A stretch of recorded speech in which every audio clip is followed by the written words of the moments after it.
Hello. From the San Antonio Express News, I'm Joy Marie Scott, and this is your Express Briefing. Today, we're looking ahead at what to expect this Black Friday in San Antonio. We'll also preview the Spurs game against the Timberwolves. We'll have mostly cloudy skies and a high of 76. Thanksgiving forecast calls for a boost in car and air travel. Expect more people on the roads and at the airport this Thanksgiving. AAA Texas statistics indicate that roughly 3.8 million Texans will travel more than 50 miles by road this week, up 2.5% from last year. San Antonio International Airport expects more than 300,000 passengers this week, an increase of about 5% from 2018. The robust U.S. economy, slightly cheaper gas prices, and strong consumer spending are all contributing to the boost. Texas's manufacturing sector has dipped into negative territory for the first time in more than 3 years. The Dallas Fed's production index contracted to negative 2.4, its lowest mark since mid-2016. The decline reflects a broader industry slowdown across the nation and world. Manufacturers have been hit particularly hard by the U.S.-China trade war, which has disrupted supply chains and raised costs. A new Bexar County initiative aims to protect San Antonio children from guns. Gun Safety for Bexar is part of a multi-pronged effort to decrease the number of people killed or injured by firearms in the county.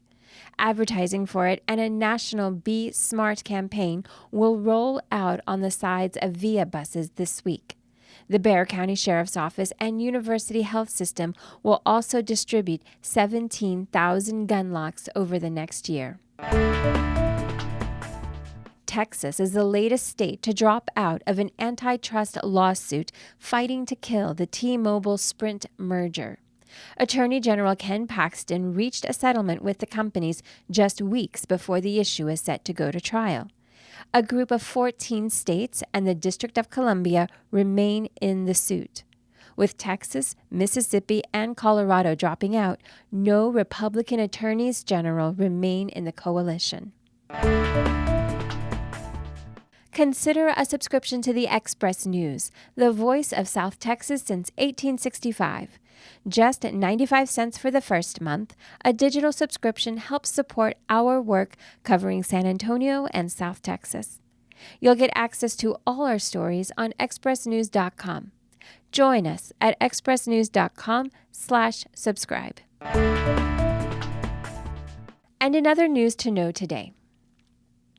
Energy Secretary Rick Perry says President Donald Trump is God's chosen one to lead the nation.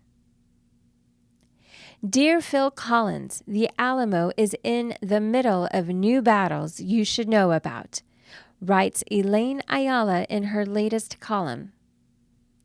A judge denied bond to a man convicted of defrauding the GI Bill program out of $1.5 million through his dog handler school.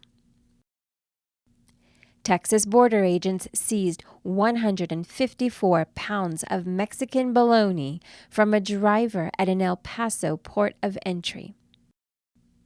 The Children at Risk nonprofit is a model for school rankings, writes the Express News editorial board. In an opinion piece by Lieutenant Governor Dan Patrick, he explains why he wants to reshape the state's budget board. Before the Spurs game in Philadelphia last week, Lonnie Walker IV returned to his hometown to deliver turkeys to 100 needy families from the Reading School District. And the historic West Mansion in Texas was razed. This mansion was once the very image of Texas wealth, one of the biggest, grandest houses built in Texas in the 1920s and 30s. Visit theexpressnews.com for the full story on all of these headlines and more. And now the fun stuff. Where should you take your out-of-town guests to eat this season? The Taste team assembled a 24-hour dining and drinks guide to show your relatives and friends the best San Antonio has to offer over the holidays. And lifestyle contributor Karen Davis tells us why families need to make time to travel. Kona Grill has shaken up the happy hour menu at its San Antonio locations. Candice Avila Garcia has the details at expressnews.com/food. And that's your Express Briefing. To get San Antonio's top news headlines, ask your assistant to play the Express Briefing podcast. For the San Antonio Express News, I'm Joy Marie Scott.